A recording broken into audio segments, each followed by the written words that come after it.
Mana опять sel. Mana sel.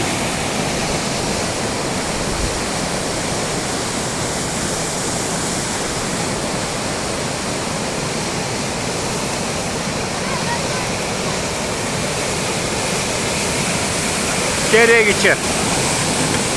Türkümüzden hem köp geldi.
Alamat sel.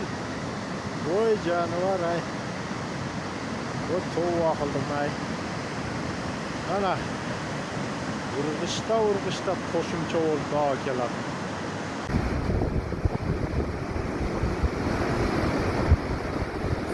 Öte kattan sel geldi. Bunu karangızlar.